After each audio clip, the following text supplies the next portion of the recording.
Ta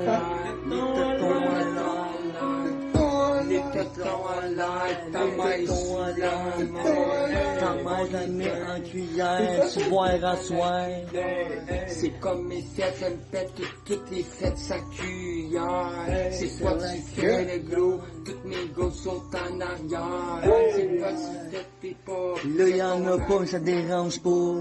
C'est quoi tu fais t'es pas là, on nous autres on T'es juste pas là. C'est quoi tu fais, mais t'es pas là, mais t'es pas à l'aise. Moi j'suis là, lui il est là, toi tu l'es pas bras. T'es à l'aise, qu'est-ce que tu fais? Oui, mène Emmène ta mère, emmène ta mère, emmène ta soeur, on va les mettre même sans brassière. C'est la moune, yeah. C'est la moune. Volume 2, la moune. On fait une minute et peut-être demie pour vous autres, pour vous dire qu'on est revenu. Amène ta soeur, amène ta mère. Ah ouais? Amène ta soeur, amène ta moune, amène ta fille, amène n'importe qui. Emmène ta blonde, on va la fourrer. N'importe qui. Amène ta fille. 18 ans et plus. 18 ans et plus. 18 ans et plus. 18 ans et plus. 18 ans et plus. 18 ans et plus. 18 ans et plus. 18 ans et plus. 18 ans et plus. Yeah!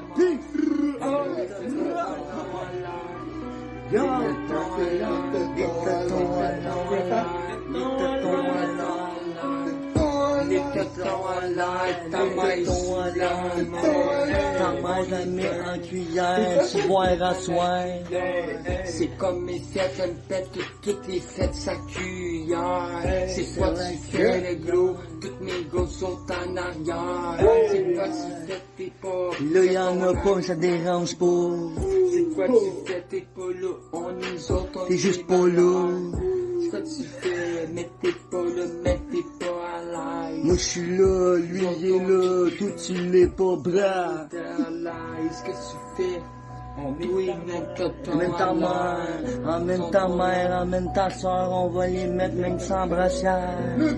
C'est la moune, yeah. C'est la moune. Volume 2, la moune. On fait une minute et peut-être demie pour vous autres, pour vous dire qu'on est revenu. Amène ta soeur, amène ta mère. Ah ouais?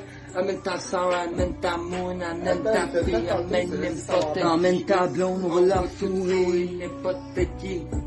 Amène ta fille. 18 ans et plus. 18 ans et plus.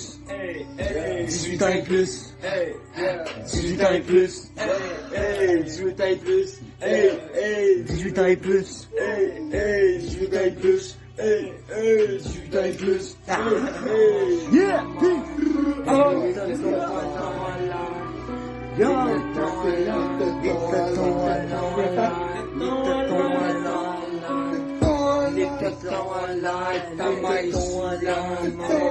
Ta mère la met en cuillère, tu boiras soir.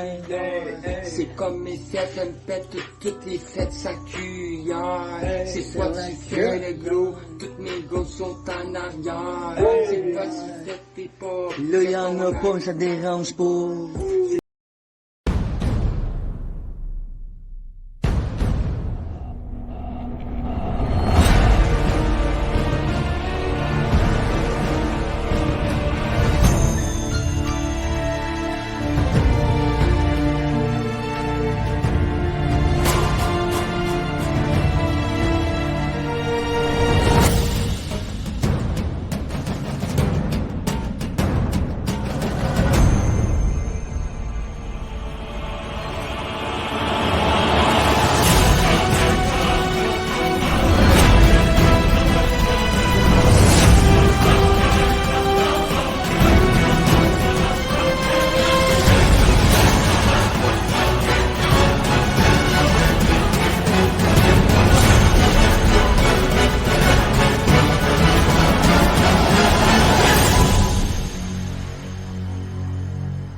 J'avais oublié de décocher book. Je retrouve mes anciennes habitudes Mais dans le fond, en fait, je voulais pas que Charlotte se sente seule avec ses problèmes techniques, puisque je suis la personne qui a le podcasteur qui a le plus de problèmes techniques sur les internets, guys, vous le savez.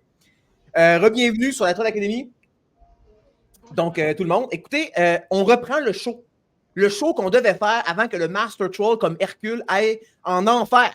Oui, je suis descendu en enfer pour rencontrer l'âme des morts, pour obtenir des secrets profonds, pour ne pas dire anneaux, sur justement comment troller avec efficacité, parce qu'on sait que tous les gens qui sont en enfer étaient jusqu'à un certain point des trolls à leur manière. Donc, j'ai rencontré Dante, Virgile, Aristote et tous les bébés qui sont morts avant d'être baptisés. Ils étaient tous là, puis je leur ai tous parlé. Fait que c'était bien le fun. Je suis aujourd'hui avec le gars avec le nom le plus poétique, bien qu'il récuse le terme de poète. Ce n'est pas un poète, enlevez-vous ça de la tête.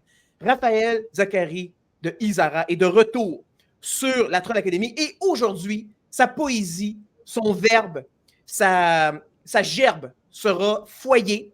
Elle sera varlopée, comme on dit en bon québécois, par une personne dont il comprendra à peu près 30% de ce qu'elle va dire durant ce podcast. Il s'agit évidemment de Charlotte, mieux connue par les trolls sous le surnom de Charlot Sayoud. Donc, comment allez-vous aujourd'hui? Ça va très bien, merci. Et vous? Ton son, il n'est pas assez fort, Charlotte, pour faire que tu nous montres ça un peu. Donc, Raphaël, en attendant. Raphaël, est-ce que tu nous entends? Oui. Alors moi, je suis au sommet de ma forme. Hein. Ouais. Et d'autant plus ce soir, parce que là, je suis à l'honneur. Hein, vous connaissez l'importance que j'accorde à mon ego. Hein. Mon ego, c'est l'univers entier. Hein. Donc, je suis aux anges.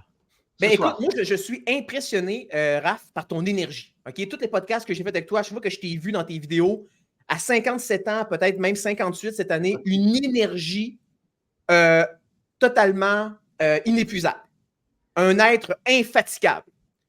Brian Johnson, l'Américain qui prétend qu'il va vivre jusqu'à 200 ans parce qu'il se fait injecter des cellules souches dans les joints puis qui se fait genre passer au bistouri à peu près 20 fois par jour, honnêtement, est une joke à côté de toi. On va regarder le son à Charlotte. De quoi ça a l'air? Je pense que c'est pas mieux, hein? Non, ben, on t'entend quand même. C'est quand même jouable, mais continue de travailler sur le problème. Écoute, on va regarder un peu en attendant les commentaires. Je vais faire quelques précisions aussi. Nous avons une lune en arrière. Ce n'est pas une tentative d'usurpation et d'imitation du podcast Le Songe de notre co-religionnaire et IEQ troll, non pas trollette, mais troll, Hugo Girard, INFP dans l'éternel. En fait, la lune est en référence au nom du blog de Raphaël, qui est mon invité aujourd'hui, un de mes invités. Donc, je vous invite évidemment à aller lire ça. C'est Raphaël Isara. Ton blog, c'est La Lune, hein, c'est ça? Raphaël Isara, La Lune. Il a été publié récemment donc en version papier. Donc, pour ceux qui s'intéressent, moi, je ne touche aucun argent. L'argent ne m'intéresse pas. Hein, seule la beauté et l'art m'intéressent. Le reste, ça ne me regarde pas, ça ne me concerne pas. Bon, bien, excellent. Le temps que Charlotte continue à travailler sur ses problèmes techniques, comme le Master Troll est habitué de le faire, on va commencer avec une question de Troll des montagnes, un des plus grands fans, un Isaraologue, un Isarien, qui pose une question, mesdames et messieurs, tellement facile que je pense que de Rushdie style, donc dans le style de Yann Rushdie, Raphaël Zachary de Isara pourra ne rien répondre et dans son visage, dans les seuls traits de son expression faciale, la réponse à cette question apparaîtra. Donc, Troll des montagnes demande, pensez-vous être le plus grand écrivain de tous les temps? Sinon, qui considérez-vous comme supérieur à vous? Victor Hugo est supérieur à tout le monde.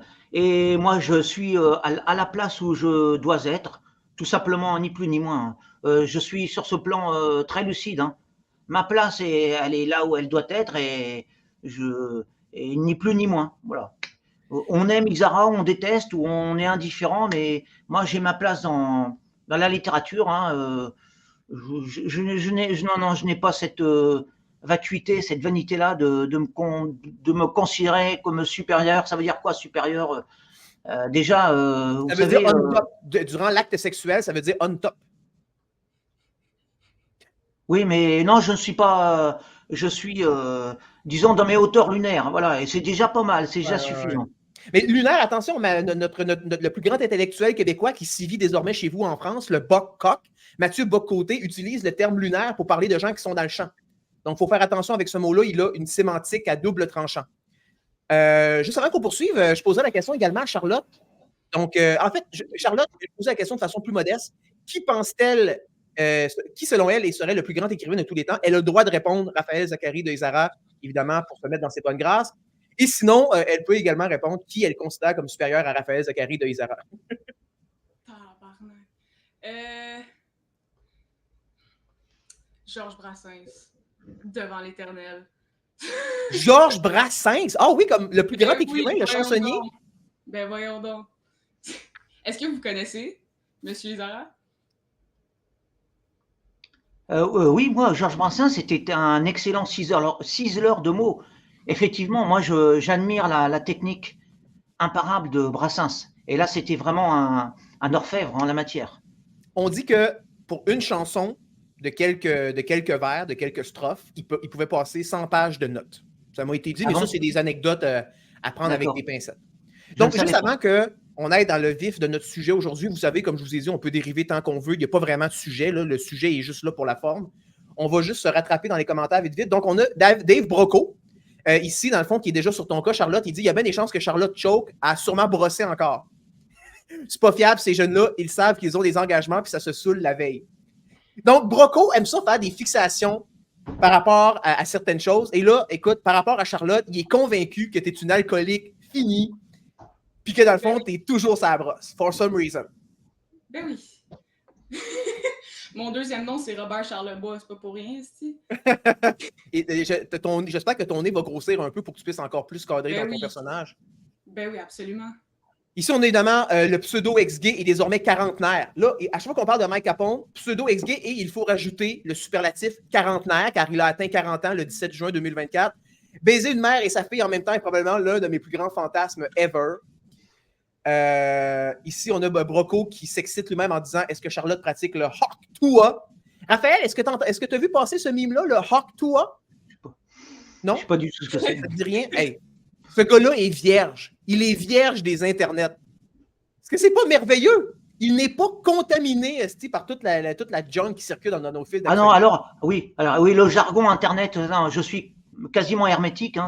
Moi, je parle un français correct, un français du dictionnaire de tous les jours, un français d'antan, je dirais, de jadis. Voilà. Et c'est vrai. Les neurones arrivent à processer les bits d'informations contenues dans les vocables de Charlotte jusqu'à maintenant. J'ai rien compris, mais enfin. Oh shit! Bon, ça commence bien. On a Capone qui continue. Il dit « Je promets d'être gentil et respectueux envers les plots de l'ATA.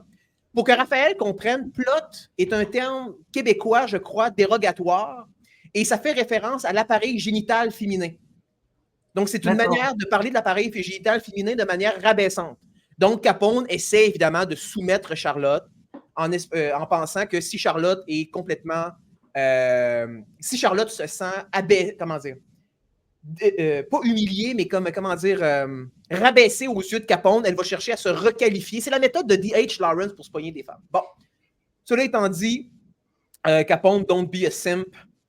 Capone ici qui dit « Avec Izara comme invité, j'ai comme l'impression que c'est inapproprié d'écrire de la merde dans le chat. » Donc, c'est vrai, il a raison. Il a raison. Moi, j'ai une certaine hauteur de vue, d'écriture, de vue.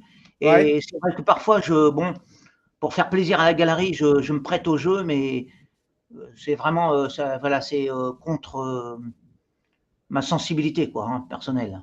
Ici, on a Autre des Montagnes qui dit « Avec une émission en compagnie d'Izara, on sait que le niveau montera instantanément, mais la présence de Dave Broco dans les commentaires crée un décalage spatio-temporel qui surdéforme le disque. » Donc, là, juste pour aider Raphaël à comprendre tout ce qui se passe dans cette communication-là, premièrement, Dave Broco dans le chat, c'est le dérail chaud. Okay, on en a parlé tantôt, donc il croit que Charlotte est saoule présentement, elle est en hangover. Et pour ce qui est du disque, ça réfère au disquisme, qui est la position géospatiale et cosmogonique d'un de nos trolls qui s'appelle Pierre-Luc Laforce, qui a sa propre chaîne YouTube. Donc lui, il croit que la Terre n'est ni ronde ni plate, qu'elle aurait la forme d'un disque renfoncé en son centre. Donc on appelle ça, nous, le disquisme. Donc là, c'est pour ça que, dans le fond, l'affrontement spirituel, symbolique entre Raphaël Zacharie de Izara, qui est avec nous en ondes, et Dave Broco, qui est dans le clavardage en direct, ça engendre une sorte de cosmogonie, disquisme dans le cadre de ce podcast. Bon, maintenant, avant qu'on aille dans le show, écoutez, on a vu l'intro de Trolinsky, qui m'a écrit avant le début du show. Et dans le fond, je lui ai dit que j'allais lui lire en ondes ce qu'il nous disait. Donc, il dit « Toutes mes excuses, je ne pourrais pas écouter l'interview en direct. » Et ensuite de ça, il ajoute « Charlot Sayoub, on t'aime, tout rond. Tu seras toujours le plus mignon. C'est en toi que nous croyons pour mener la révolution. Et vivre en folichon. Notre joli gobelin, on t'aime tout plein, signé Vilain Troll. » Wow. J'aime ça me sentir comme un prophète sans avoir rien à faire. Ouais, mais t'es un peu comme la muse des trolls. C'est ça l'affaire. Et peut-être qu'on peut commencer là-dessus. C'est drôle. Il faut savoir aussi ce qu'un royaliste de la vieille école, old-fashioned, comme Isara va penser de ça. Mais, tu sais, je veux dire, il y a de plus en plus de podcasteurs aujourd'hui, Raphaël, qui, dans le fond, comme mettent leur gorda en ligne. Genre, on a Andrew Wilson, par exemple, qui met sa femme. On a vu un de nos grands psychologues le québécois là, qui est rendu désormais dans un pays du tiers-monde, Gabriel, comment il s'appelle? Guillaume Dulude, qui nous a également présenté sa femme. Donc moi, j'ai tourné ça en blague en disant, parce qu'on a une toune sur le podcast qui joue, genre, c'est mettre sa bitch sur le corner pour qu'elle nous rapporte du cash. Mais l'affaire, c'est que ça fonctionne.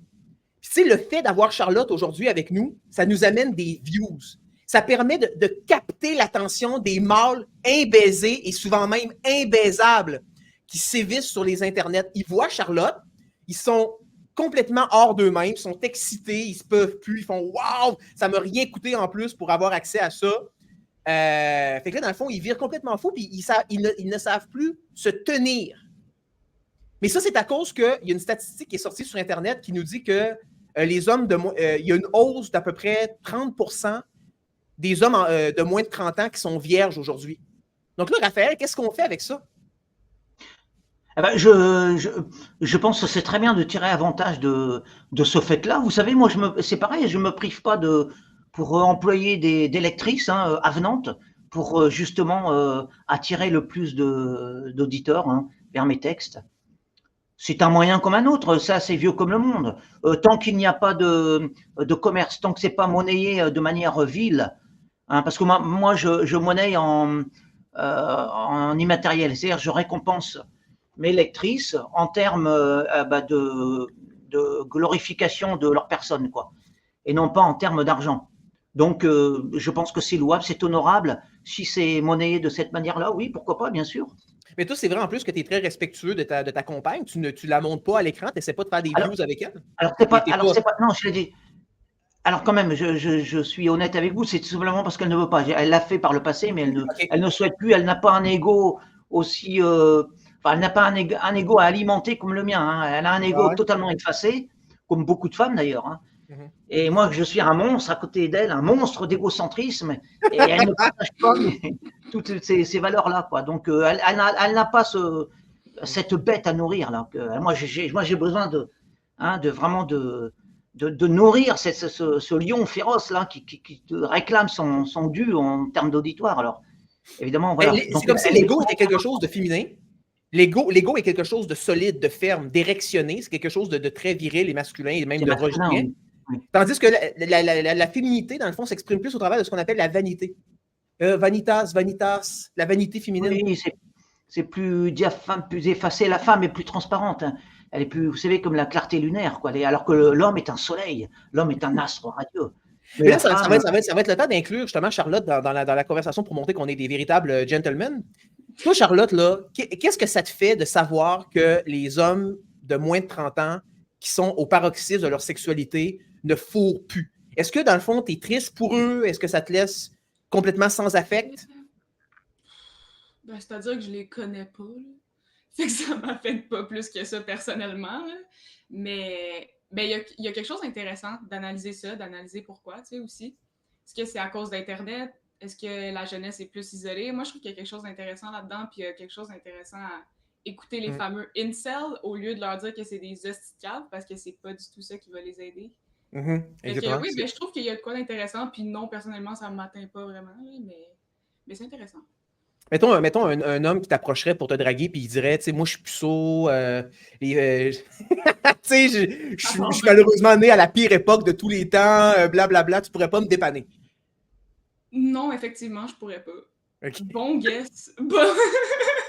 Non, mais je pense pas que je serais méchante à ce point-là, là, mais non, ça m'intéresserait pas plus que ça de me porter bénévole du dépucelage.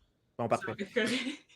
Bon, juste avant qu'on entre dans la game de la poésie, parce que Charlotte a lu nos textes, donc c'est de ça on va parler dans ce show-là quand même. C'est ce dont on est supposé parler. Je vais être obligé, Charlotte, de te poser la question, ce qu'on pourrait appeler la question qui tue, parce que je l'ai déjà posée à Raphaël Izara. Il a répondu ce qu'il voulait. Donc, comme tu le sais, tu peux faire une réponse trolatique. Tu peux faire la réponse que tu veux. Moi, je t'invite à faire du wit.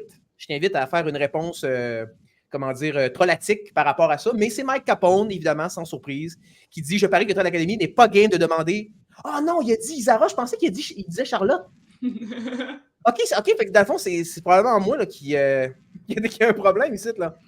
Mais Izara a déjà répondu à cette question-là. Donc là, je la pose à Charlotte. Donc, Charlotte, quel est ton body count? C'est une pente glissante. Moi, je m'embarque pas là-dedans. C'est la fête. Moi, hein? je sais mieux que ça. Je m'embarque pas là-dedans. Mais là, tu appliques la règle rochdienne par excellence, qui est de ne pas répondre à cette question-là. Rochdi dit seulement en regardant une femme aller au loin, il peut déterminer avec une exactitude scientifique. Cependant, la science exclut le peer reviewing. On le sait depuis hier, le peer reviewing, c'est de la merde. Donc, une expertise scientifique sans peer reviewing pourrait lui permettre simplement... Ben, d'après toi, à combien Rochdi évalue ton body count? Ah, c'est intéressant. Mais c'est parce que je pense qu'il me trouve pas assez pur à son goût, genre. Fait clairement que vu que je suis pas dans ses standards, ça serait plus que 5. Fait que ça fonctionnerait avec son dialogue, tu sais. Fait que je dirais plus que 5. Définitivement. Hey, toi, Raphaël, par rapport au body count, est-ce que ça a de l'importance pour toi? Mettons, une femme qui aurait eu plus que 5 partenaires. Es-tu out of the game dans ton univers ou it's still playable?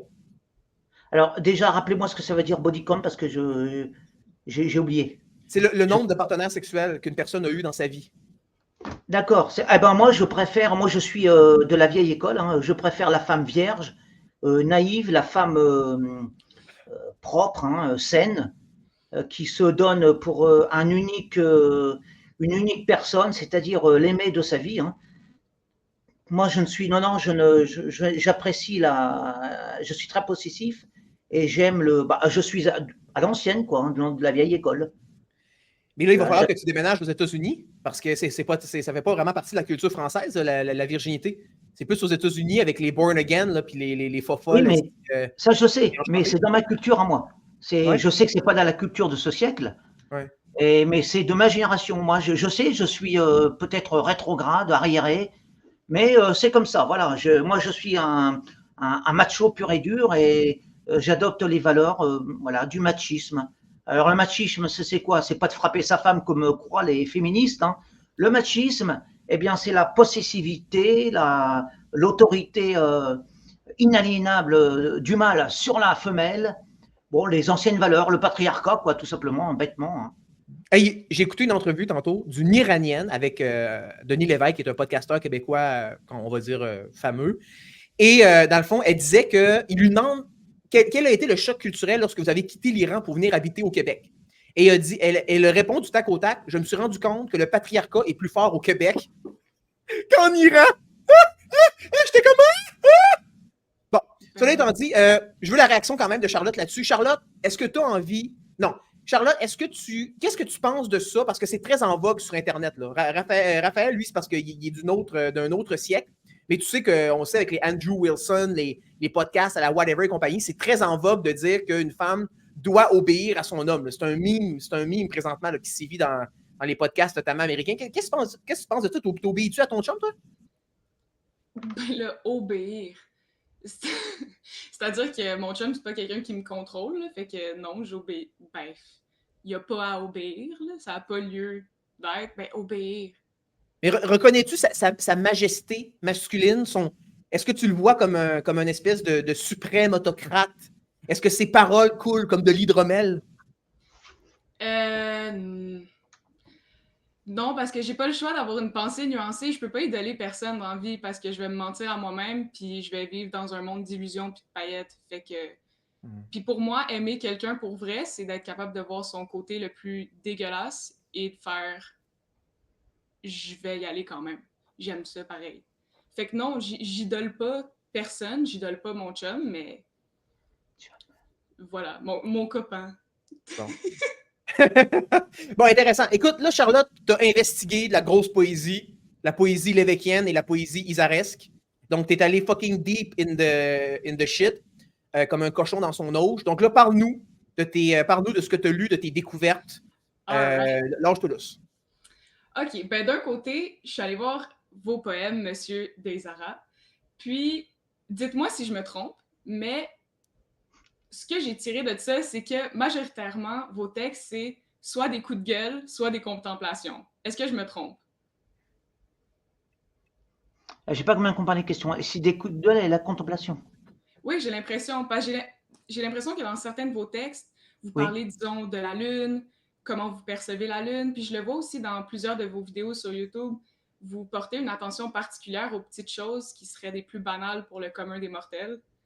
Puis je trouvais ça quand même assez intéressant, mais j'ai d'ailleurs vu votre texte qui dit que les monuments historiques vous emmerdent, que j'ai trouvé très drôle. Qu'est-ce que vous pensez des monuments historiques, en fait? Non, mais c'est parce que moi j'ai un rapport au monde qui est qui est différent. C'est-à-dire que pour moi, ce qui compte, c'est l'homme, quoi. C'est ce qui m'intéresse, me passionne, c'est l'être humain. Hein, l'être humain est beaucoup plus passionnant qu'un tas de pierres, qu'une tour Eiffel, qu'une pyramide. D'abord, c'est vivant, hein, et c'est un homme, donc ça vaut infiniment plus que toutes les pyramides du monde. Et moi, c'est ça qui m'intéresse, ce sont les humains. Alors, quand je dis humains, c'est les humains en général sur Terre, mais tout ce qu'on peut imaginer en termes sur le plan, enfin, mathématiquement, le nombre astronomique d'êtres humains qu'il peut y avoir dans l'univers entier, dans le passé et dans l'avenir. C'est-à-dire tout ce qui remplit, tout ce qui peuple la création entière. La création, c'est-à-dire tout, quoi, l'univers entier. Hein. Et c'est ça qui me passionne, moi. Est-ce qu'il y a quelque chose de hautain dans les monuments historiques qui vous déplaît un peu? Parce que je sais que dans hautain, vous dites? Ouais, exactement.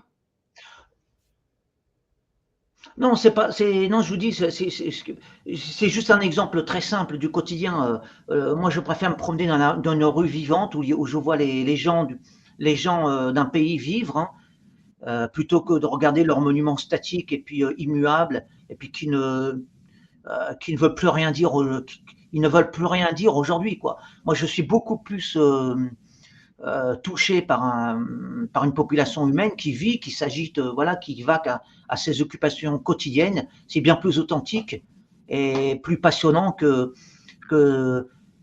ces monuments statiques qui sont là depuis des milliers d'années, qui ne bougent plus et qu'on devrait, au nom d'une certaine pensée, vous savez, admirer béatement comme ça. À moins d'être un beauf comme Napoléon Bonaparte et de leur tirer sur le museau à gros coups de canon. Ça, je pense que c'est un des plus beaux gestes de terrorisme poétique de l'histoire de la France. Oui, moi je dis, vous savez, il vaut mieux détruire des monuments que détruire des êtres humains. Hein. Je préfère, sincèrement, je préfère qu'on démolisse des pyramides plutôt qu'on tue des gens. Puis qu'on déboulonne des statues style général sudiste. Crissez-moi ça à terre. Alors les statues sont faites pour être déboulonnées, mais après, c'est pas tant les statues qui me dérangent, qu'on déboulonne, qui me dérangent, mais c'est l'état d'esprit qu'il y a derrière. Hein, si c'est au nom du wokisme, non, je suis pas d'accord. Hein, il faut qu'il y ait des choses d'envergure. Question intéressante avant que Charlotte poursuive. Broco qui demande, Isara, tu t'intéresses-tu plus aux femmes ou aux hommes? À l'humanité en général. Mais je m'intéresse bien sûr plus aux femmes, étant donné que moi je suis un mâle, je suis un lion, un loup, donc c'est normal que. Mais alors attention, quand je dis je m'intéresse aux femmes, c'est de manière très politiquement, enfin aujourd'hui c'est très politiquement scandaleux, c'est sulfureux, alors que c'est tout à fait banal et normal. L'homme de tout temps, hein, de tout temps, l'homme a été homme, c'est-à-dire qu'il a réagi de manière triviale, hein, devant une femme, il durcit, disons, de manière triviale. L'homme se durcit, se virilise devant une femme. Voilà, c'est aussi simple que ça. Hein, c'est pas la peine de faire voilà, comme font les féministes, les wokistes. Mais devant une femme avec un pénis, une femme sans utérus avec pénis, là, les deux durcissent l'un face à l'autre. C'est ça qui est merveilleux. C'est la post-ironie en action. OK, Charlotte, continue.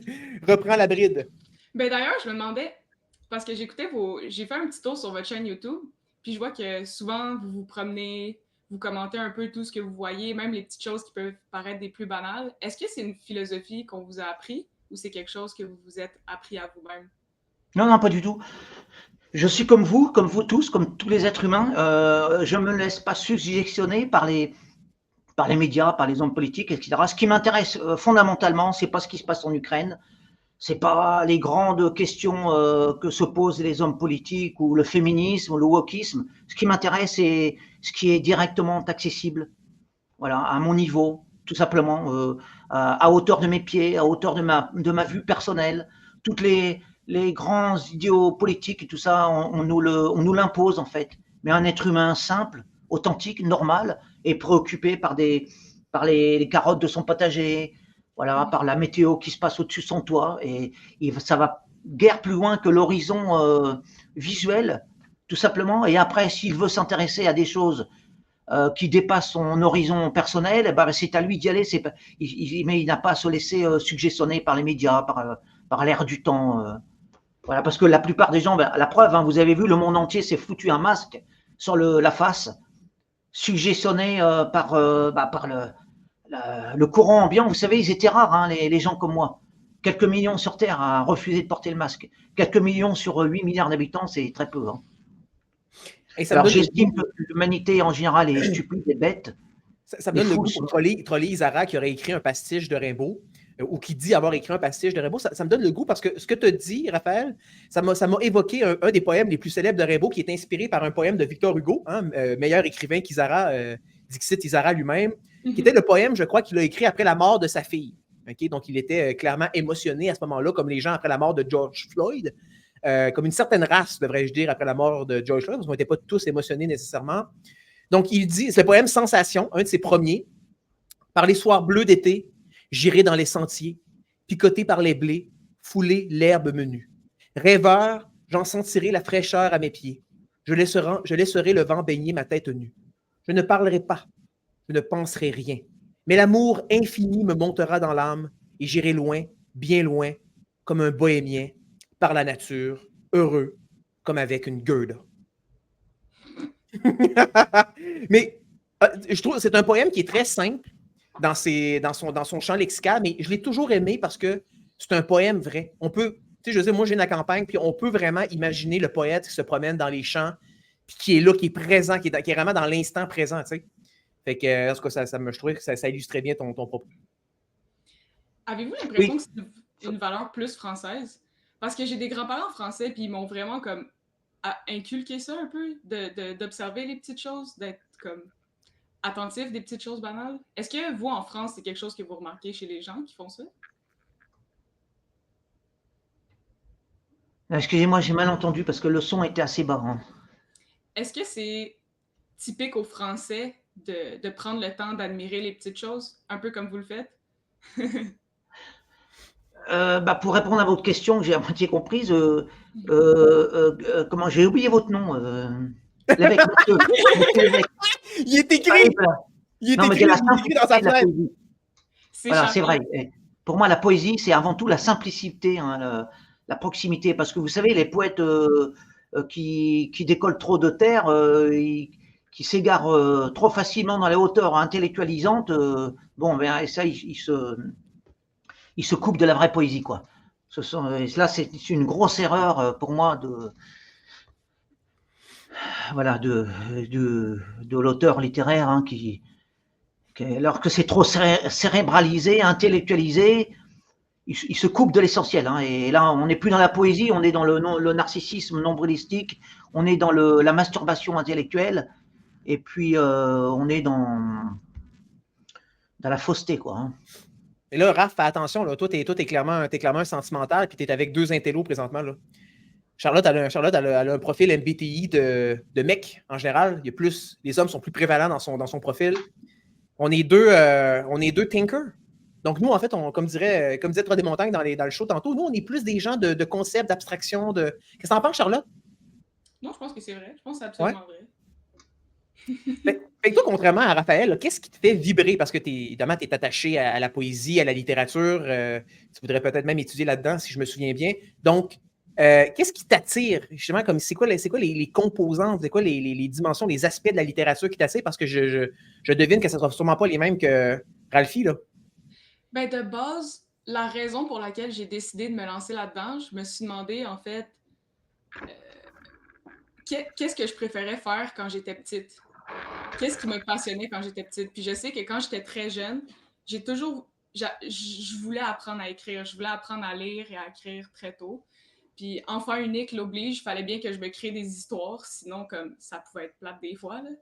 Puis je sais pas, j'ai toujours eu des carnets, j'ai toujours eu des gros journaux intimes, j'ai toujours écrit des histoires. Fait que je me suis Ah dit ouais? pourquoi pas aller là-dedans? Puis si c'est pas ma voie, ben ça le sera pas, puis j'essaierai autre chose. Mais ouais, je me suis vraiment juste demandé qu'est-ce que j'aime le plus depuis que je suis jeune. Puis je pense que c'est à peu près ça. Alors moi, je pense que si c'est ça que vous ressentez depuis tout jeune, eh ben, je pense que c'est votre véritable voie à suivre. Alors quand même, je vous dis, moi j'ai 58 ans, j'ai toujours écrit hein, depuis l'âge de 20 ans, mais je ne sais absolument pas écrire. Je ne sais toujours pas écrire. Parce que c'est un exercice permanent hein, et on n'arrive jamais à maîtriser totalement la langue française. Hein. Là, moi, je vous le dis humblement, même si j'ai les apparences d'avoir beaucoup lu et d'avoir, oui, alors j'ai rien lu, et si j'ai les apparences de maîtriser parfaitement l'art de la plume, hein, en fait, il n'en est rien. Ben, bien Sachez-le. sincèrement, Hein. je me sens un peu comme vous, bien sincèrement. Je me sens un peu imposteur dans le fait de vouloir étudier là-dedans, mais je me dis, bon, je vais l'essayer, tout simplement. Mais c'est ça que je voulais vous demander, en fait, comment vous avez réalisé que c'est votre voie, l'écriture, que c'est votre passion? Ah bah, de manière empirique, hein, intuitive, j'ai toujours su que même à 20 ans, j'écrivais très mal encore, mais ça n'empêche pas que ce n'était pas tant l'amour de la littérature hein, qui m'animait. Parce que la littérature, en règle générale, ça m'a toujours assez ennuyé, en règle générale. Non, non, c'était l'amour de faire des bons textes, c'est-à-dire l'amour de moi-même, en fait, l'amour de mes L'écriture. œuvres. L'amour de mes œuvres, oui, de faire de belles œuvres. Et c'est par l'écriture que je savais que je pouvais m'exprimer comme ça.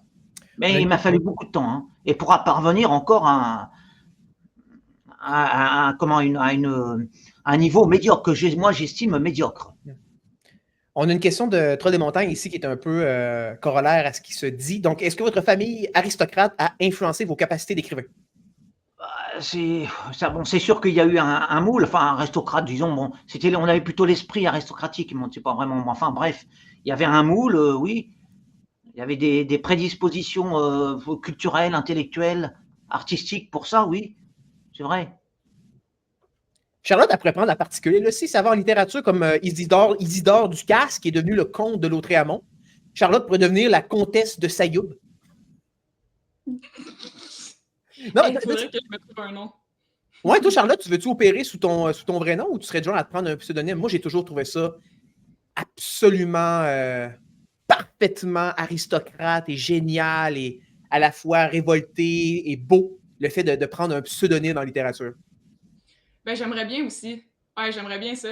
Puis juste, ne serait-ce que pour pouvoir me permettre de dire tout ce que j'ai envie sans filtre, sans nécessairement qu'on l'associe à moi, tu sais. Pour être le Raphaël, plus transparent. Raphaël, toi qui est un poète assez spontané, là, tu publies un peu tous les jours, quel serait un bon pseudonyme littéraire pour Charlotte? Oui, justement, je voulais, parce que c'est une question importante, et justement, c'est Charlotte, comment son nom de famille, je ne sais plus.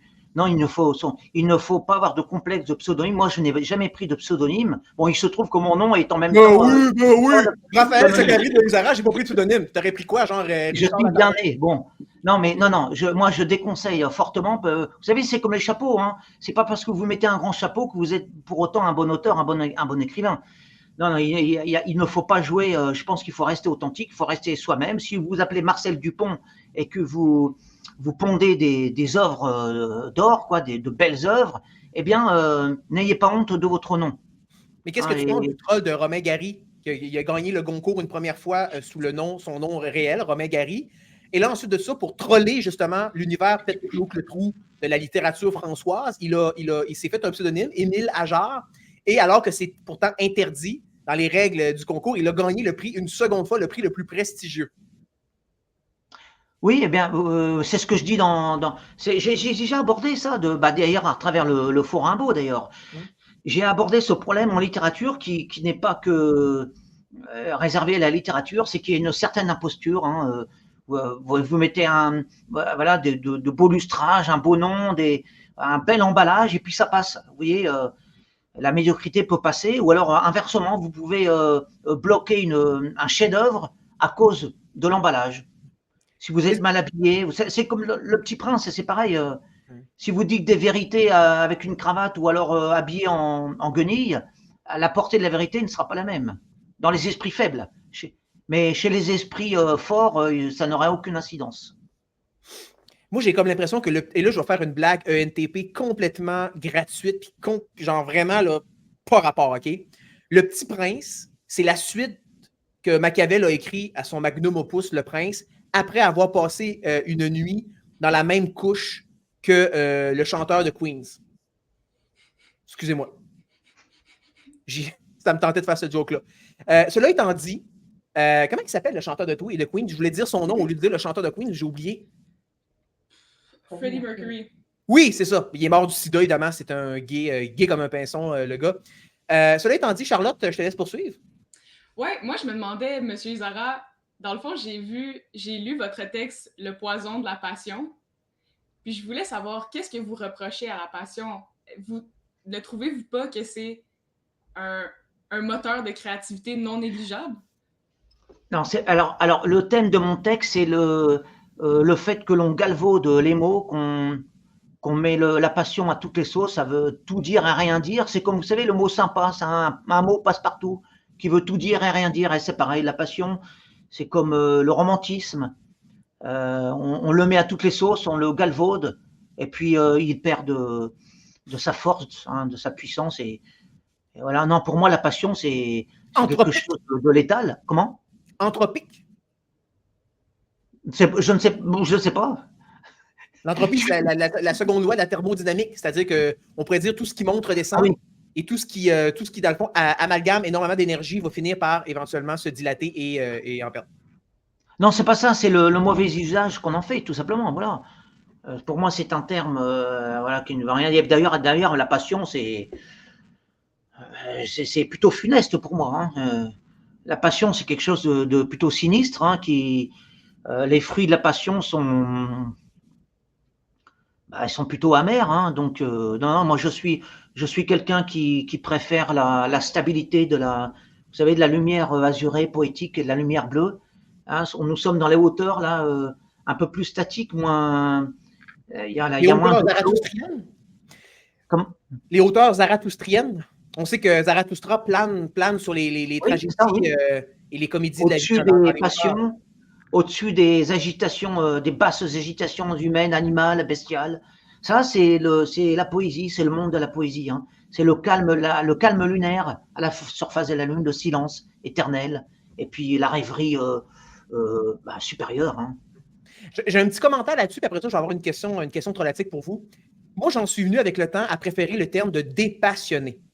Premièrement, j'ai découvert toute la puissance évocatoire de ce terme-là lorsque j'ai entendu dire que Lénine aurait dit en 1917, donc durant la Révolution d'octobre, qu'il devait impérativement cesser d'écouter la sonata appassionata, donc ça veut dire tout simplement la sonate des passionnés de Beethoven, parce qu'elle avait un effet tellement, pour faire un jeu de mots, lénifiant sur lui, donc un effet calmant, qu'il n'aurait pas pu terminer la Révolution s'il avait continué à écouter la sonata appassionata de Beethoven.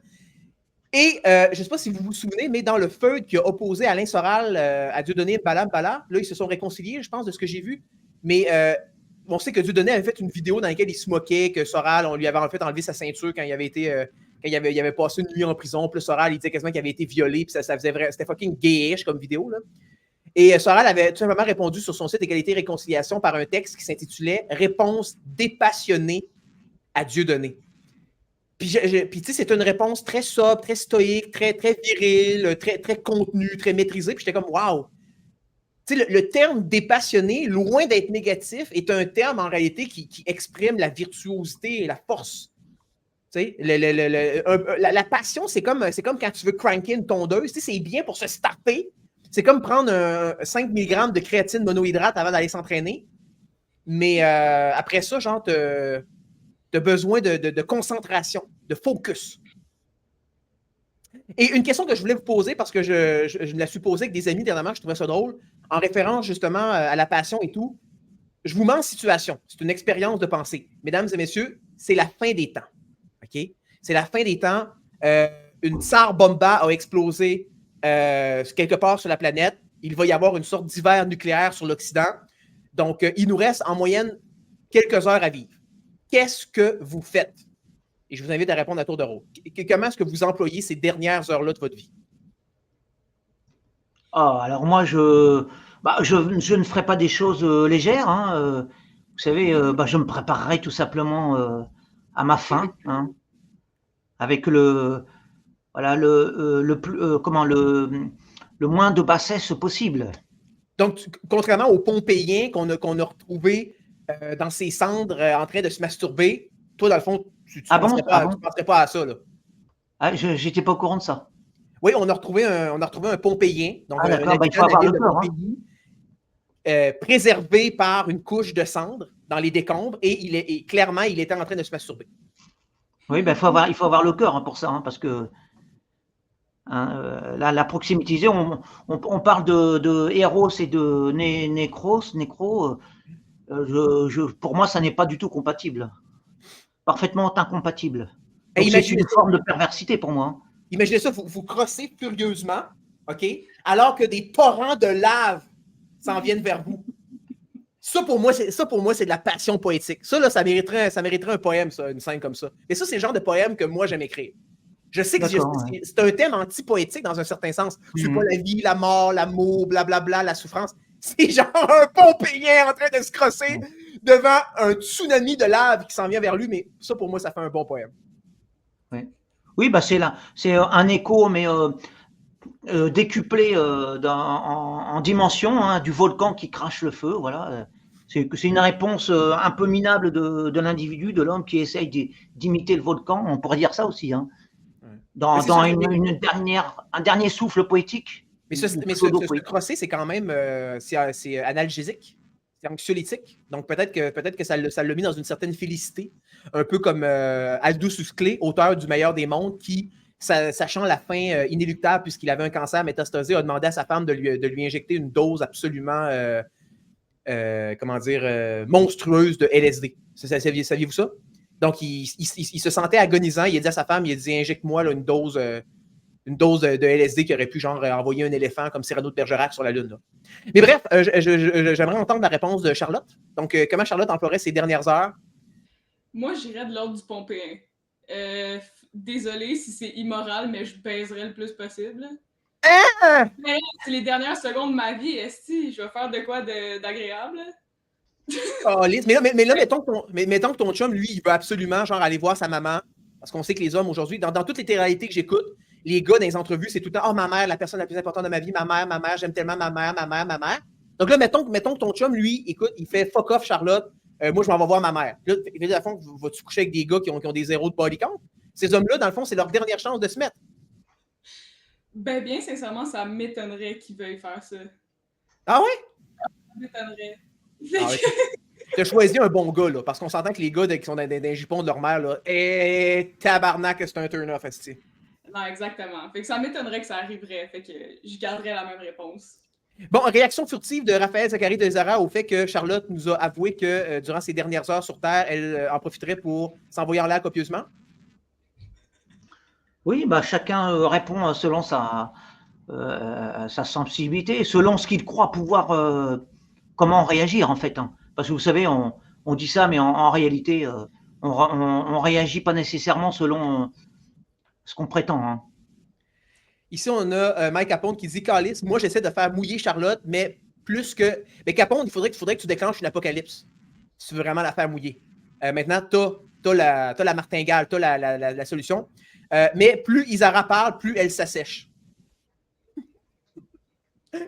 OK. Et là, il y a une question. Écoute, Troll des montagnes, ça fait à peu près 10 fois qu'elle pose dans les commentaires. Là. Je suis désolé. Des fois, j'affiche pas tous les commentaires parce qu'on essaie quand même de progresser dans le show, mais là, je vais la poser puisque je pense qu'il va absolument avoir une réponse. Est-il vrai que vous avez plusieurs centaines de comptes Google dépassant le nombre de 130 de Pierre-Luc Laforce? Donc ça, c'est le podcasteur dont j'ai parlé tantôt. Il y aurait 130 faux comptes Google pour pouvoir opérer et échapper à la censure matricielle. Oui, bah alors ça, c'est une question absolument sans intérêt. C'est de la pure technique. Ouais. Ça n'a aucun intérêt. Ce qui est intéressant, c'est ce que je produis. C'est ce que ma plume produit. Le reste, c'est... Donc, Troll des montagnes pose des questions encore pires que Charlot, parce que Capone, depuis tantôt, genre, se plaint que Charlot pose les pires questions, te pose des pires questions. Donc là, heureusement, Troll des montagnes est encore pire. Donc, c'est bien Charlot, l'honneur de Charlot est sauf. Et là, ici, par exemple, on a Capone qui a une tricky question. Il dit, ici, la femme de Isara veut copuler avant de mourir. Oh, ben, je pense que... Elle sera... je pense qu'elle aura les mêmes vues que moi, quoi, en fait. Hein. Voilà. Ah ouais? Ah bon, c'est bien. Oui, Tu l'as bien choisi. Tu l'as bien choisi. Ouais. Charlotte, je te retourne le micro. Moi, j'aimerais savoir, Monsieur Zara, est-ce que vos rêves... Quelle est votre relation avec vos rêves? Puis vos rêves, je veux dire, quand vous dormez, là, vous rêvez. Est-ce que c'est un moteur de créativité pour vous? C'est quoi votre relation avec vos cauchemars puis vos rêves? Alors, vous parlez des rêves nocturnes, hein, des rêves qu'on fait en dormant? Ouais, exactement. Ou des rêves littéraires? Non, je parle des rêves quand on dort. Non, ça n'a pas d'incidence.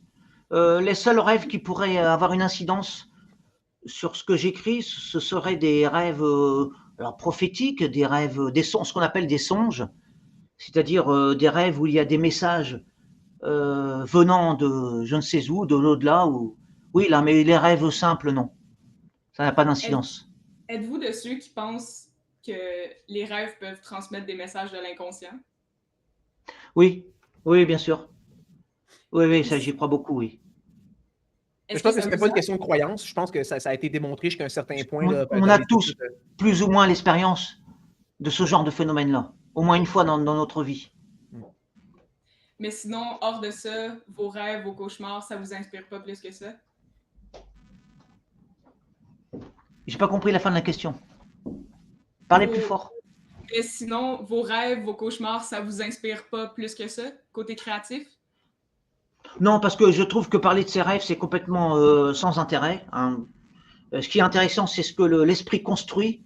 C'est pas parce que là, les rêves, c'est passif, c'est du méli-mélo, ça n'a aucun intérêt, quoi. Les rêves, en général, ce sont des sottises.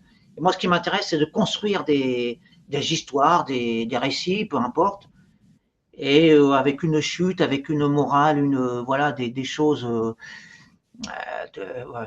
voilà, qui peuvent interpeller le lecteur.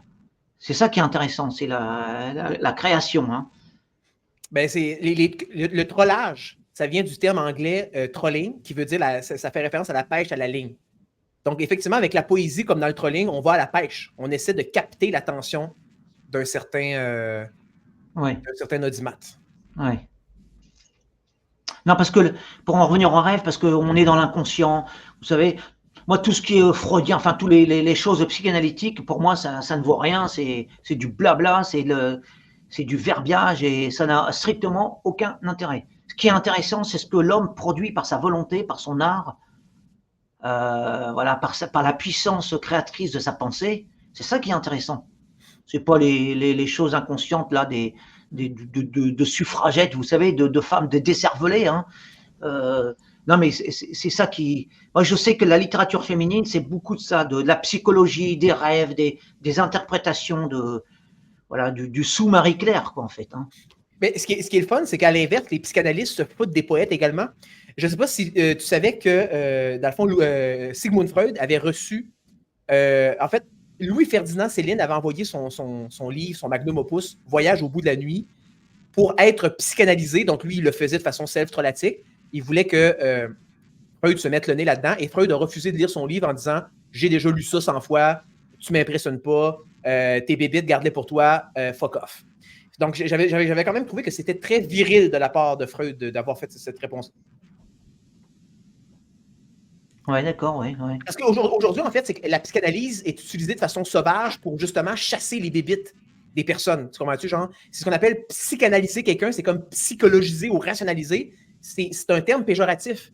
Mais tu sais, je veux dire, la vraie psychanalyse, donc s'intéresser à un sujet par les voies psychanalytiques, il y a une façon de le faire qui peut être noble et virile, qui n'est pas nécessairement la façon dont c'est pratiqué aujourd'hui. Dans tous les cas. Oui, je n'ai pas trop saisi ce que vous dites, mais moi, je prends de toute façon l'activité, alors l'activité créatrice, l'activité sportive ou l'activité domestique. Hein, pour moi, c'est quelque chose de bien supérieur aux épanchements psychanalytiques qui ne donnent rien, qui ne donnent aucun fruit, sinon des névroses, des psychoses, d'un avachissement limacié des esprits.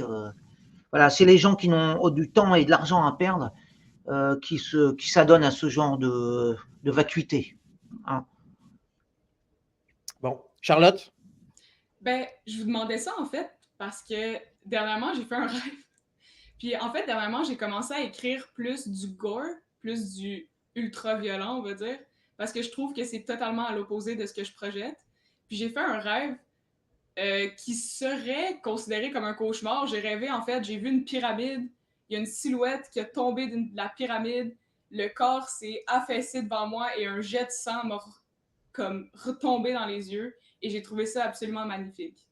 Je me suis dit, waouh, mon esprit créatif et pas juste limité à faire des fleurs et des paillettes. Il peut faire de quoi d'absolument dégueulasse et immoral aussi. J'ai trouvé ça vraiment comme surexcitant. J'étais vraiment contente d'avoir rêvé à ça, en fait. Je sais pas, en fait, ben, qu'est-ce que vous pensez, vous, d'écrire du gore, d'écrire de l'horreur, de l'ultra-violent? Est-ce que c'est quelque chose que vous avez? Moi, pas du tout. Moi, je suis fait pour produire de la beauté, hein, de l'élévation. Alors, il m'arrive de faire des portraits des caractères humains pour pittoresque, quoi. Mais non, l'horreur, la violence, tout ça, on en a assez comme ça par par Hollywood, hein, le cinéma hollywoodien. On est assez pollué avec toutes ces choses-là. Et je pense que la littérature, elle est justement la fonction de la littérature, eh bien, c'est d'élever les âmes hein, et de montrer des vues beaucoup plus élevées que d'autres, à travers d'autres sources que ce qu'on peut nous imposer. Quoi, hein. Non, la littérature doit sur tous les fronts élever le débat. Mais comme vous disiez, vous pouvez faire de la beauté en parlant de la merde, littéralement. Oui, c'est vrai. Oui. Pensez-vous pas qu'on peut faire de la beauté en parlant de violence extrême? Oui, mais ça dépend dans quel but, ce qu'il y a derrière ça, quoi. Si c'est dans un but bassement de satisfaire des bas instincts, ça n'a aucun intérêt. S'il y a un message positif derrière, oui, pourquoi pas alors, mais voilà, il faut que ça soit vraiment un tremplin pour des choses bien plus nobles. Le gore et la violence, ça fait penser un peu au futurisme de Filippo Marinetti, je crois, en 1909, le manifeste du futurisme. Il y avait un peu cette idée-là de la violence dans cette poésie-là. Moi, personnellement, non plus, c'est pas quelque chose qui m'a vraiment attiré. Par contre, j'ai connu des sorcières INFJ qui, elles, avaient une fascination absolue. Tout d'ailleurs, c'est un stéréotype des femmes, des sorcières INFJ, fascination absolue pour les serial killers, pour les films d'horreur. Elles n'écoutent que des films d'horreur. J'ai été en couple avec une fille qui, elle ne voulait écouter que des films d'horreur. Si c'était pas un film d'horreur, ça ne l'intéressait pas. Mais personnellement, je serais pas moi, en fait, c'est que je serais pas fermé, mettons, à écrire quelque chose d'extrêmement violent, mais ça serait juste pour trigger le lecteur, pour le fun. C'est quand tu genre comme pour le hooker, pour l'ancrer. Parce que, vous savez, dans son seul livre théorique, Stephen King, qui s'appelle Anatomie de l'horreur, il a écrit que pourquoi est-ce qu'on retrouve autant de femmes nues et autant de pornographie souvent dans les films d'horreur. Puis on pourrait penser plus aux films d'horreur peut-être des années 80-90, avant l'arrivée de MeToo, puis etc., puis le féminisme de troisième vague. Où c'est qu'on est même en train de rétrécir la poitrine, par exemple, de Tomb Raider, hein, Lara Croft, Tomb Raider dans les jeux vidéo, bref. Dans les films, il y a toujours une fille à grosse boule qui se fait tuer en premier, etc. Puis l'affaire, c'est que lui, sa théorie, c'était de dire que la pornographie, la sexualité, en général le corps de la femme, nue, c'est que ça ancrait les gens dans un univers qui aurait dû plutôt les rebuter.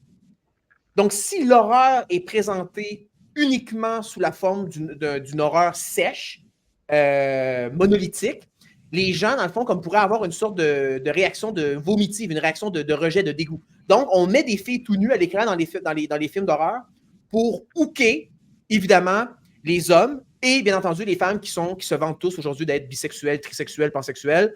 Donc, ça fonctionne également avec les femmes, cette stratégie-là. Puis, mais un des poèmes les plus violents que j'ai écrit personnellement, que je peux vous lire pour le fun, parce que je suis sûr que Raphaël ne l'a pas lu, puis toi, tu l'as peut-être lu en investiguant dans mes affaires. Un poème que j'ai écrit l'année passée, c'était à propos d'une histoire, d'un fait divers qui s'est passé au Québec.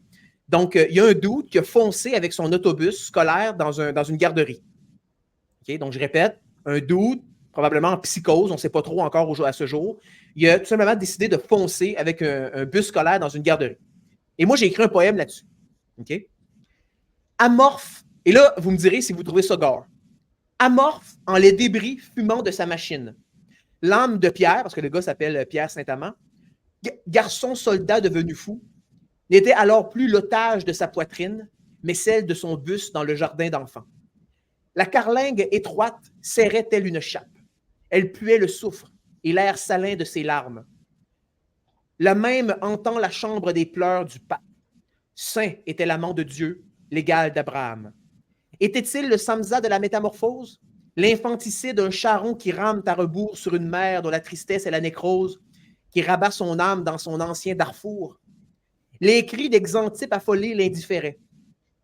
Le shadow de la bonne mère et la marâtre, fiancé fatal avec un béguin de Goret, il marierait la Médéoude au cœur d'Albâtre. Là, évidemment, Raphaël ne pogne pas la plupart des références. La Médéoude, ça, c'est une mère qui a maltraité son enfant au Québec puis qui est devenue une sorte de légende. Seul le spectacle d'un banquet d'adrénochrome ne lui faisait pas éteindre ses gyrophares. Le sang des chérubins, ou monochrome rouge, mais quel poète scandaleux, ce brun chauffard, parce que c'est un métis, le gars qui a foncé en école, donc brun chauffard. Son œuvre est une suite au chef-d'œuvre de langue, ni le maudit. Les habitants le jugeront, ses incultes et leur justice forgée dans le slang, mais la beauté de son crime en fait un héron. Pierre l'artiste avait hacké sa programmation. Petit troll ici à l'intention des complotistes, il n'y a qu'au prince Moloch qu'il obéit, le mentor des soviets à la révolution, qui souhaita la mort du tsarevitch Alexei. Étant au terme de son sinistre conclave, le bourreau cambodgien voulut revoir le ciel. La nécropole où s'amoncellent les cadavres était devenue un brin trop pestilentiel. Parce que quand les policiers sont arrivés, il est sorti du bus tout nu. Ça s'est vraiment passé. Là. Il est sorti du bus tout nu devant les policiers après avoir foncé dans la garderie et avoir tué 2 enfants. Et donc là, j'écris « Il sort nu ». Se prenant pour un stud de Fast and Furious, le chauffeur fou sort du bus en tenue d'Adam. Il enjambe les carcasses des 2 frimousses et vale sa dernière danse de ticane. Son âme était au limbe. Ogre nu, il criait « Je suis devenu le Saturne de Goya, et dans le ventre de Gaïa, un stérilet. J'ai trop creusé, comme les nains dans la Moria. » Moloch a de nouveau laissé choir l'orphelin. Pierre, sur toi j'ai bâti mon crime, mon mensonge. De ma noire comédie, tu fus l'arlequin. Le saint ne sera plus que l'amant qui se ronge. Fait que est-ce que j'ai été capable de faire quelque chose de beau avec quelque chose de très laid qui est littéralement un gars qui a foncé dans une école qui a tué 2 enfants? Alors beau, certainement, hein, on voit bien que les mots sont choisis, mais alors pour ce qui est de bon, déjà étant français, moi je comprends même pas tous les mots que vous avez prononcés. Oui, ça c'est sûr. Mais bon, j'ai pas saisi tout, hein, je vous le dis franchement. Mais on sent bien la création. Bon, violent, j'ai pas trouvé ça violent. J'ai pas trouvé ça. J'ai trouvé ça plutôt bien structuré, bien trop structuré pour être horrifique. Non, c'était littéraire, disons, voilà. C'était de la littérature de haute volée, mais dont je n'ai pas perçu n'ai pas saisi tout le sens, en fait. Hein. Toi, Charlotte? Ben, il y a un fond de violence qui est pas négligeable, mais c'est tellement enveloppé de beaux mots, puis de belles phrases, puis de belles métaphores, genre, qu'on le voit même pas. Comme on le ressent à peine. Mais moi, j'aime beaucoup James Joyce. J'ai toujours été fasciné par James Joyce, mais je refuse de le lire parce que je pense qu'il faut vraiment il faut avoir que l'anglais comme langue maternelle pour pouvoir vraiment jouir de James Joyce. Mais j'aime le principe. J'apprécie son ambition, ce qu'il a voulu faire. Et Joyce aurait dit, j'ai écrit mes textes avec des. J'ai crypté mes textes à l'infini pour justement, genre, faire gémir les professeurs d'université, faire gémir les futures étudiantes en lettres qui vont tenter de me lire dans leur programme. Dans leur Oui, ben, il a programme. réussi. Hein. Il a bien réussi. Et moi, le premier, sur moi, là. Ouais. En Mais premier, d'ailleurs, sur moi. est-ce que c'est ça que tu fais dans tes textes? Parce que j'ai lu tes textes, puis honnêtement, ça m'a donné mal à la tête. Mais c'est pas une critique, là. Je le dis de la meilleure façon possible. Mais j'ai vu tes textes un peu comme un journal intime à ciel ouvert, mais qui t'envoie chier. Genre, c'est comme, je vais mettre mon journal intime à la vue de tous, mais après, bonne chance pour le décrypter. Ben, je pense que c'est une bonne façon. Ouais, c'est une bonne façon de décrire ce que je fais parce que, mais ça, je pense qu'on va tous être d'accord, même ceux qui le nient. La matière première d'un écrivain, d'un artiste même, c'est lui-même. Okay? C'est lui-même. Donc, je ne suis pas vraiment différent d'un autre à ce niveau-là. Par contre, moi, je le nie pas du tout. Je le récuse pas du tout. C'est très vrai. Mais il y a une dimension quand même, comme disait Isara, qui est très travaillée, qui est très recherchée, très conceptuelle, au sens où c'est, comme j'ai souvent dit, c'est que je suis incapable d'écrire des poèmes sentimentaux. Un poème qui viendrait du cœur, un poème genre sentimental, c'est-à-dire, en général, l'idée qu'on se fait du poème, en général, ça, j'ai bien de la misère à faire ça. Il faut, en général, que je prenne un thème, moi, j'ai écrit beaucoup de poèmes durant la pandémie, comme les larmes d'Horatio. Ça, c'est très, très drôle, parce que Horacio Arruda, qui était notre expert en santé publique au Québec durant la pandémie, à un moment donné, durant une entrevue, il a versé une larme. Et là, j'ai écrit un poème qui s'appelait La larme d'Horatio. C'est dans le même style que ce que vous avez entendu. Donc, la prémisse est essentiellement traumatique, mais le traitement, ironiquement, alors qu'en général, la forme pour le poète, c'est ce qui est le plus froid. Je pense que chez moi, la forme est ce qui est le plus charnel. Parce que souvent, le fond, c'est vrai que peut-être des fois, c'est assez recherché, c'est assez spécifique. Là, je prends comme des événements d'actualité. Bon, ça, c'est mon style qui veut ça. Une question de Tisane Technologue ici qui est intéressant. Raphaël, est-ce que le fait de ne pas avoir de travail rémunéré aide à la créativité de tes écrits? Bah, disons que ça me laisse beaucoup de temps, quoi. Et le temps, c'est nécessaire, quoi. Hein. Oui, et puis ça me libère des soucis domestiques. Mais de toute façon, vous savez, si j'avais travaillé, si j'ai occupé un emploi, je pense que je serais encore beaucoup plus ancré dans l'œuvre littéraire, hein, et je serais beaucoup plus encore acharné à écrire, à produire des textes. Et au contraire, ça serait même plutôt une fuite pour moi. Ce serait une raison de plus de créer de la littérature. Comme Marshall Mathers, a.k.a. Eminem, qui, au début de sa carrière, écrivait des rimes en deux cheeseburgers. Il travaillait dans une cantine aux États-Unis, puis on sait qu'il disait en deux flippages de boulettes, j'écrivais une rime. Puis on a également Franz Kafka, Kafka, un autre qui travaillait qui avait une des jobs les plus plates au monde, je crois. Il était travaillait dans le milieu juridique. Puis il y avait des horaires de merde, puis donc il bossait le jour et il écrivait la nuit. Ouais, d'accord, ouais. Bah, non, quelles que soient les circonstances, de toute façon, je suis une plume et j'étais fait pour produire des œuvres. Des œuvres, alors qui plaisent, qui déplaisent, qui laissent indifférent. Autant que possible, j'essaye quand même de plaire, quand même. Parce que c'est quand même le but des écrits. C'est pas du tout de déplaire, hein, contrairement à ce que beaucoup de gens pourraient imaginer. Non, c'est vrai. Ben, je pense que moi, j'appelle ça la différence entre les perceptions et l'intention. Il y a bien des gens qui sont incapables, surtout les sentimentaleux, là, sont incapables de faire le distinguo nécessaire ici. C'est que s'ils te perçoivent comme étant agressif, donc ton intention était d'être agressif. Puis moi, je leur dis non. Tu me perçois comme étant agressif, tu t'es senti agressé, tout ça est vrai, tu as le droit, c'est correct, je respecte ça, on va prendre un pas de recul. Mais est-ce que mon intention était que tu te sentes agressé? Est-ce que mon intention était de t'agresser? Pas du tout. Mais là, les feelers ont bien de la misère avec ça.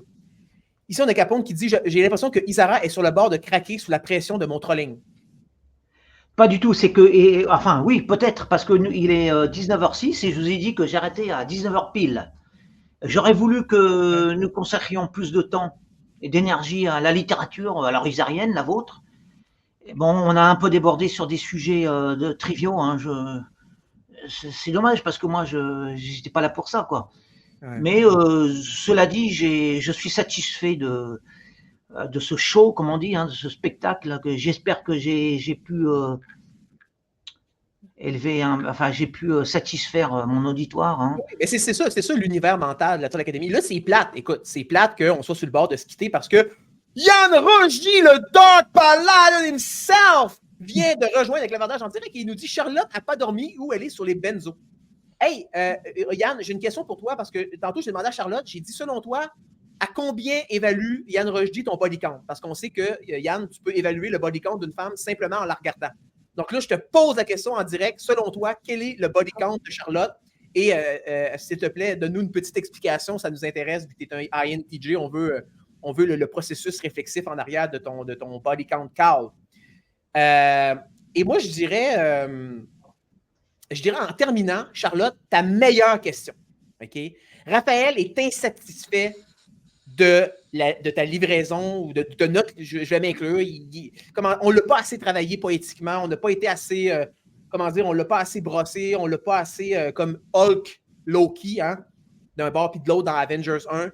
Donc, ta meilleure question pour que Isara nous quitte dans un état de plénitude et de félicité littéraire.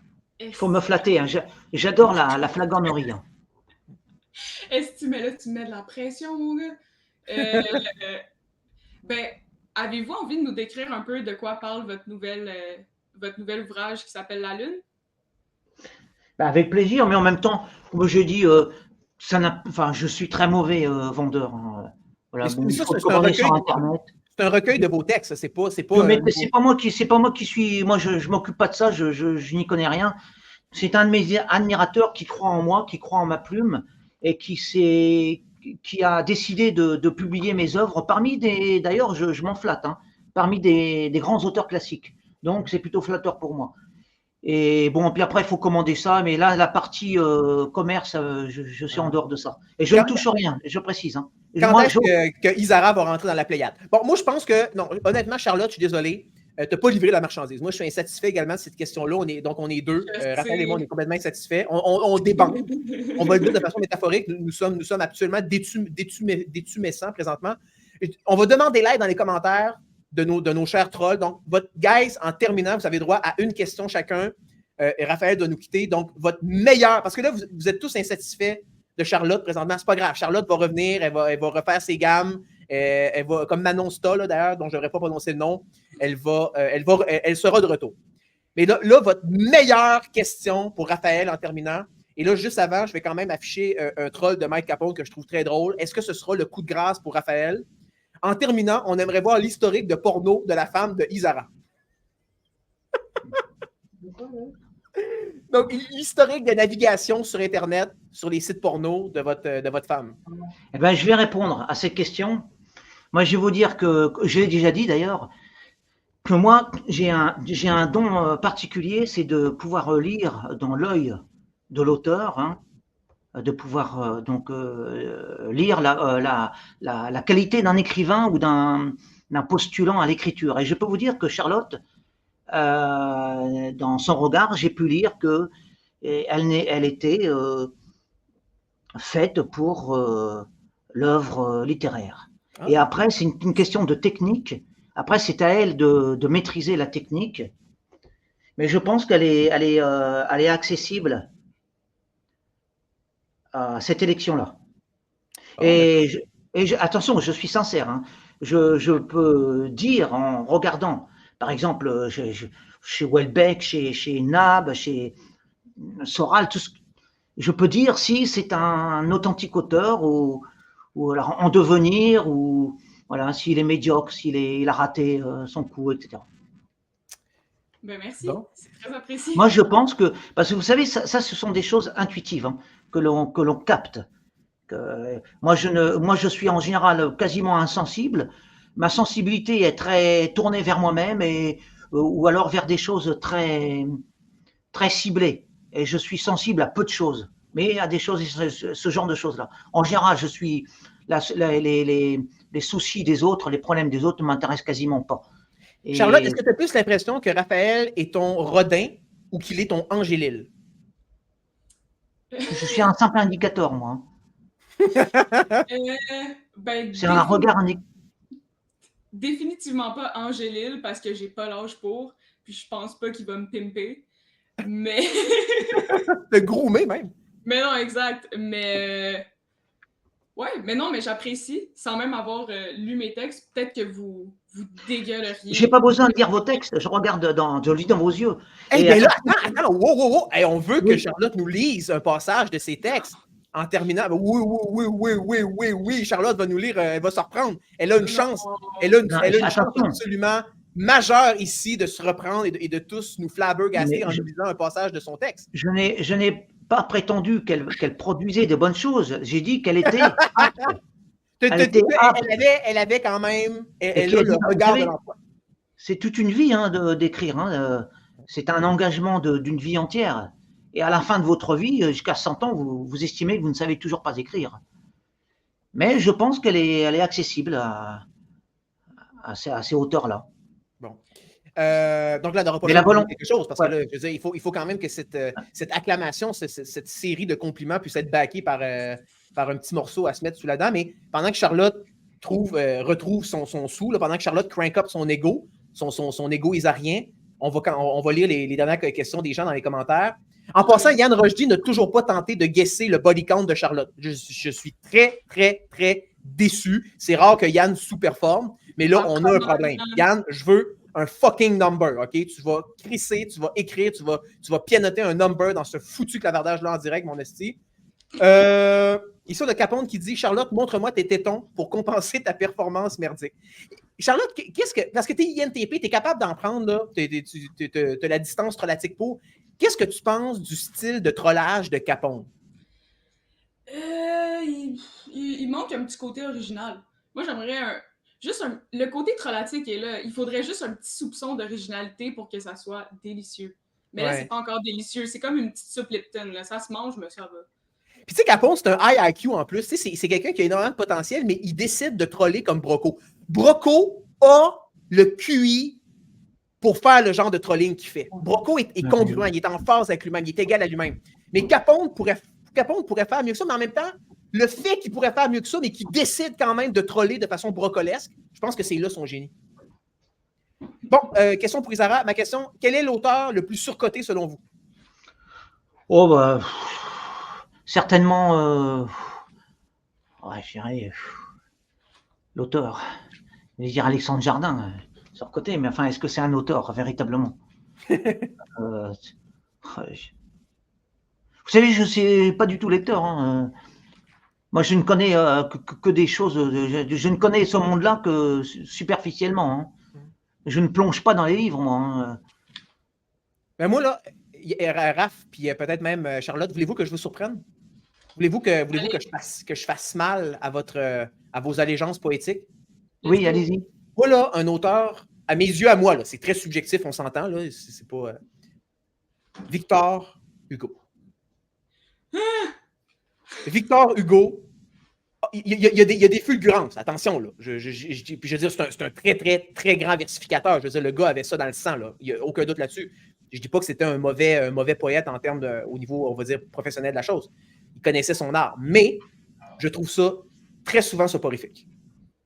Tous les textes politiques sont vraiment me plongent dans une léthargie. Ah oui, les textes politiques, oui, certainement. Notre-Dame de Paris est un texte, probablement mon roman préféré d'Hugo.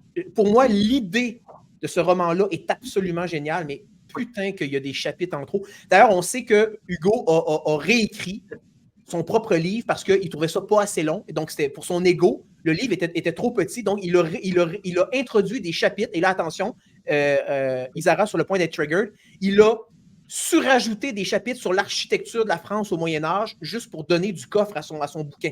Oui. Et ces chapitres-là, c'est un petit peu comme lorsque Herman Melville, dans Moby Dick, décrit parfaitement quand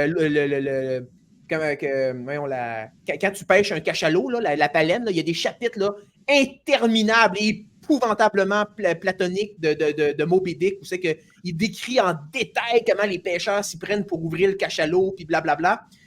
C'est soporifique. Je veux dire, Notre-Dame de Paris, là, ça pourrait être un livre de 150 pages, tu enlèves tous les chapitres qui n'ont pas rapport sur l'architecture, tu gardes juste l'essentiel. Ça pourrait même être un poème, Notre-Dame de Paris. Mais oui, je suis d'accord. C'est génial.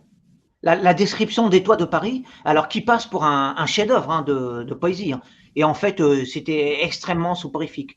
Et pourtant, je n'ai pas beaucoup lu et je n'ai lu que la moitié de Notre-Dame de Paris. Hein. Ah Mais oui. c'est vrai que ça m'a marqué. C'est Mais vrai. en fait, le livre, c'est la moitié du livre. Le livre réel, c'est la moitié du livre. Juste avant Ouais. qu'on aille au texte de Charlotte, on a Mike Capone qui dit « J'aimerais que Isara me fasse un petit verset d'insulte pour me punir de mon comportement dégueulasse. » Ben, en guise d'insulte, je vais tous vous saluer ce soir parce que il est 19h15 et donc nous avons tous faim et je commence à être. Charlotte va nous lire un bout de ses textes. Là. Wow. Ah, alors si c'est pour mon ego, Reste, si c'est Isara. pour le Reste lustrage de mon ego, je vais assis couché. vous accorder quelques minutes supplémentaires. D'accord. Ouais. Avec plaisir. Charlotte, à toi la parole. Bordel de merde. OK, parce que là, j'ai pas devant moi mon livre de poèmes. Là. J'ai un calepin où j'écris des coups de gueule puis du n'importe quoi. Fait que c'est pas. T'as pas un texte gore, là? Tantôt, tu avais l'air à dire que c'était ça qui te branchait, là.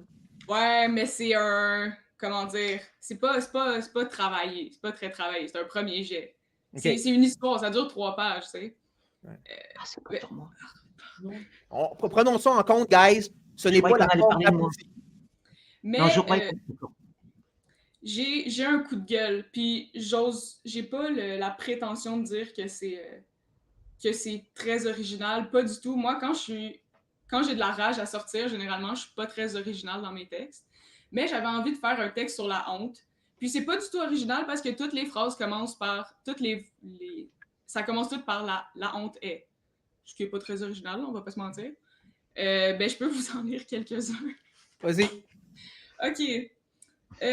Là, j'ai la honte est une peste. La honte est une fièvre d'enfant. La honte est un vice caché. La honte est castratrice. La honte est métastatique. La honte est l'infection dans le sein. La honte guillotine. La honte est le pendu sans tête. Et je finis par rassurez-vous, la honte est inclusive. Voilà, c'est un peu de la merde. Mais bon, c'est tout ce que j'avais. Moi, la honte, c'est quelque chose qui vient vraiment beaucoup me chercher. Parce que c'est de quoi que j'ai vécu vraiment très profondément. Puis j'avais juste envie de comme tout relâcher ça par écrit puis de m'en foutre un peu si c'est beau ou pas. Intéressant. Moi, j'ai aimé l'envoi siranesque de la fin qui était à saveur trollatique. Et j'ai aimé la honte est une fièvre d'enfant. C'était bon, ça? Ben, merci bien. Bon. Merci. Puis juste pour compléter ma réponse en attendant que Isara s'en aille faire numéro 1, numéro 2, puis qu'elle aille manger son sandwich au jambon moutarde. Et la honte également, c'est quelque chose qui a été important pour moi, parce que moi, j'ai été bullied au secondaire, mais c'est vrai. J'avais été très capté par un aphorisme de Nietzsche, livre 3 du Gai Savoir. Dans les derniers aphorismes, j'ai oublié le nom malheureusement, et il dit « Quelle est la chose la plus humaine? Épargner la honte à quelqu'un. » Absolument. Je l'ai souvent cité, puis c'est vrai que parce que tu sais, avec mon trollage, ce qui est ironique, c'est que techniquement, c'est comme si je causais la honte à tout le monde, mais en réalité, c'est pas ça que j'essaie de faire. J'essaie de faire du trolling haut niveau à la fois énergétique, spirituel, psyche, ce que j'appelle du trollage éthique, intelligible. Puis, tu sais, l'affaire, c'est que j'aime ça que le monde ait du fun à ce que je les troll. C'est ça mon défi. Je veux que les gens me demandent de les troller tellement, genre, comme ils prennent goût, tu sais. C'est un gros défi, mais bon. Ah ouais. Donc, mot de la fin pour Raphaël, son ego. Hein? On va soigner un petit peu son ego. On lui laisse le mot de la fin. Bah, le mot de la fin, écoutez, je vais être banal, hein, je vais être tout à fait décevant peut-être. Hein, je vais tous vous souhaiter un au revoir, tout simplement. Je ne vais pas chercher à être original. Hein, Même pas un petit Auf Wiedersehen? Auf Wiedersehen, au revoir en allemand. Non, je vais rester dans les limbes de la sagesse poétique, donner une image de moi. Mais le silence est le Joker des plus grands poètes, dont Dieu. Le silence divin. Hein, n'est-il pas le plus grand poète cosmique? Peut-être là, alors, induite par la fatigue. Alors la fatigue, ça serait peut-être une bonne muse. Hein. Mais il s'est fait aller la gueule jusqu'à il y a 1400 ans. Dieu n'arrêtait pas de parler. Puis honnêtement, dans la même place, dans le même shithole country, l'Égypte, et man, il blablatait, man, puis à ce temps, il n'y a plus rien à dire. Plus rien à dire, c'est fini. Bon. OK, guys, on se revoit bientôt, j'imagine. Raphaël, toujours partant. Avec plaisir. Je vous remercie beaucoup, ça m'a fait beaucoup plaisir, même si je suis fatigué, parce que j'ai produit encore un texte aujourd'hui, j'ai fait plein de choses depuis 7 heures du matin, je n'arrête pas. Et je ne cesse pas Peut-être que d'être. moi et Charlotte, on pourrait se mettre en peine de faire un pastiche de Isara, ça serait drôle. Le premier pastiche de Isara. Et là, on appelle son éditeur et on lui dit « Hey, on a retrouvé un manuscrit perdu de Raphaël. » Puis il fait comme « Ah oui, mais je vais l'inclure au livre. » Donc là, on a notre pastiche qui pourrait être dans le livre de Raph, ça serait drôle. OK, bye, y'all. Voilà, je vous remercie beaucoup.